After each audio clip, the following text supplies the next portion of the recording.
Hello, today we're going to talk about the two most dangerous words in the human language. Tune in.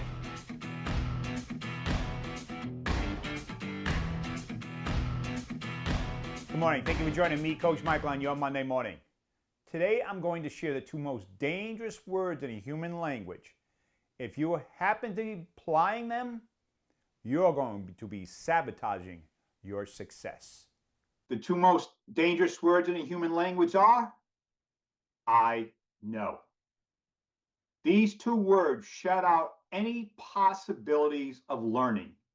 If you're thinking I know, if you're saying I know, you're stopping any possibilities of any learnings coming you away from the conversation. In addition, if you're thinking or saying I know, whoever's speaking to you, you're actually showing them disrespect. It shows that you're not interested in what they have to say. But I really want to clarify how dangerous these words can be. So let's take this I know. And let's take this circle and pretend this is the universe of everything we could possibly know. Wikipedia, Google, AI, Snapchat, merge it all together, and you got everything in this entire universe that we could possibly know. So if you look at this universe, this circle, what percentage of this circle represents what we or you know? About this much. Actually, a lot smaller than that. That little sliver of that universe represents what we know. Because we know what we know. You work a certain industry, whatever it may be, you know what you know. So if this sliver represents what we know, what's the rest of this space representing? Well, most people think it represents the things you don't know. But again, the things you don't know takes up a small sliver. You don't know how to do open heart surgery. You know there's certain things you don't know based on other industries. So if this big universe of potential knowledge of everything we could possibly know, and this small sliver is what we know and what we don't know, what does the rest of this space represent? Well, what it represents, my friends, is the things you don't know that you don't know. And worst off, you don't know it that you don't know it. What does that mean? It's the blind spots. For instance, let's just take behavioral assessments. Everybody in your organization has a different behavior.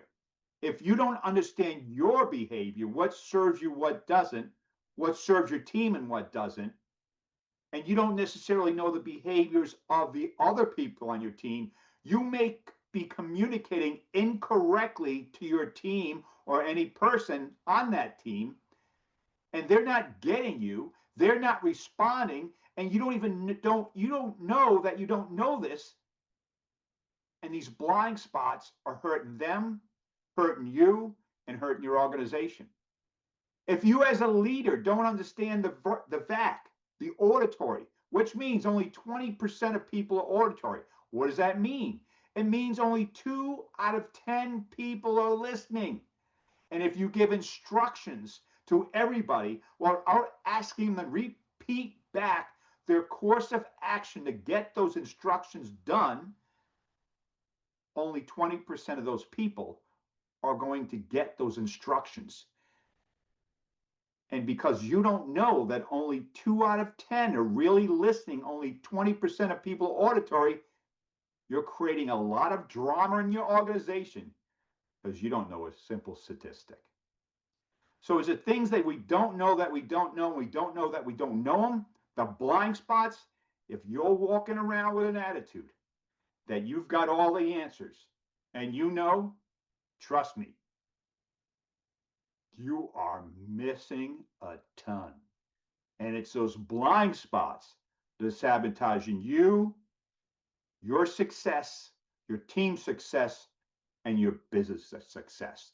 And the only way you can address those blind spots is to get a guy to see them from the outside in, to casually call you out, to make you aware, because only when you are aware can you address something. So instead of I know, ditch the thought and open up your mind to isn't that interesting?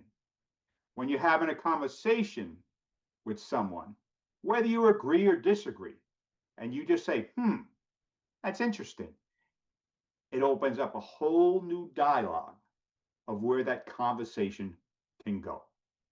And when you come from that space of being totally open, no preconceived notions, with a curiosity to ask questions and learn more, that's how you become a better leader, and that's how your organization succeeds. So ditch the I know, be open to the possibilities.